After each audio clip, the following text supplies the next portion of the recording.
दिल्ली में क्योंकि माननीय केजरीवाल जी और आम आदमी पार्टी की सरकार द्वेष की राजनीति करती है, इसलिए आयुष्मान भारत से दिल्ली वासी वंचित है। माननीय जजेस ने दिल्ली सरकार से सवाल भी पूछे और बहुत कड़े सवाल पूछे कि दिल्ली में जो हेल्थ की, स्वास्थ्य की व्यवस्था इतनी चरमराती हुई स्थिति में है, तो ये केंद्र सरकार से आर्थिक मदद लेने में क्यों कतरा रही है माननीय केजरीवाल जी की आम आदमी पार्टी की सरकार। आयुष्मान भारत योजना अगर यहां पर लागू हो जाती है दिल्ली में, तो 47 करोड़ रुपया आम आदमी पार्टी की दिल्ली सरकार को केंद्र सरकार सालाना देगी।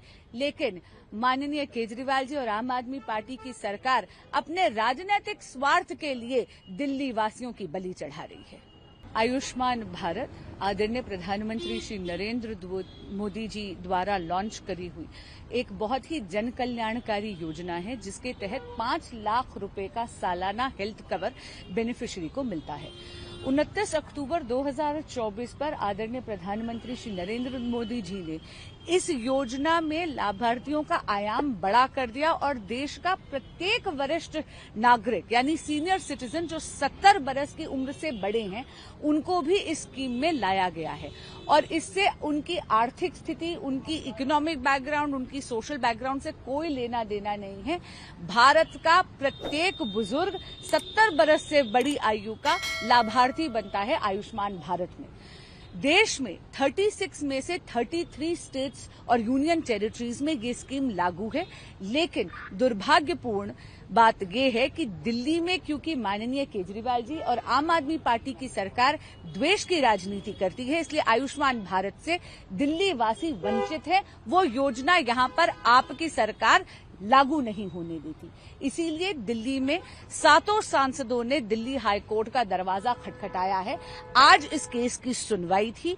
यहां पर दोनों माननीय जजेस ने दिल्ली सरकार से सवाल भी पूछे और बहुत कड़े सवाल पूछे कि दिल्ली में जो हेल्थ की, स्वास्थ्य की व्यवस्था इतनी चरमराती हुई स्थिति में है, तो ये केंद्र सरकार से आर्थिक मदद लेने में क्यों कतरा रही है माननीय केजरीवाल जी की आम आदमी पार्टी की सरकार।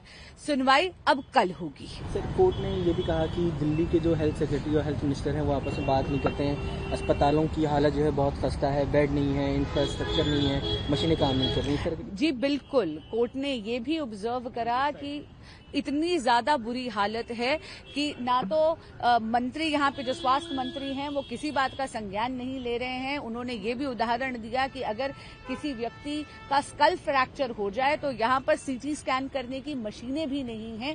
और उन्होंने बताया कि बहुत ही चरमराती हुई हेल्थ व्यवस्था है और बहुत ही दयनीय स्थिति है। ऐसे में जजेस ने बार बार ये सवाल पूछा कि दिल्ली सरकार केंद्र की ये लाभार्थी योजना, आयुष्मान भारत योजना को यहाँ पर लागू करने पे क्यों कतरा रही है और केंद्र से आर्थिक मदद लेने में क्यों कतरा रही है। आयुष्मान भारत में रेशो है 60-40, यानी 60% पैसा केंद्र सरकार देती है और केवल 40% पैसा आम आदमी पार्टी की सरकार को देना पड़ेगा, यानी काफी ज्यादा मदद यहां पर होगी। अगर आप माननीय हेल्थ मिनिस्टर मनसुख मंडाविया जी की स्टेटमेंट भी देखें तो वो कह रहे हैं कि आयुष्मान भारत योजना अगर यहां पर लागू हो जाती है दिल्ली में, तो 47 करोड़ रुपया आम आदमी पार्टी की दिल्ली सरकार को केंद्र सरकार सालाना देगी। लेकिन माननीय केजरीवाल जी और आम आदमी पार्टी की सरकार अपने राजनीतिक स्वार्थ के लिए दिल्ली वासियों की बलि चढ़ा रही है।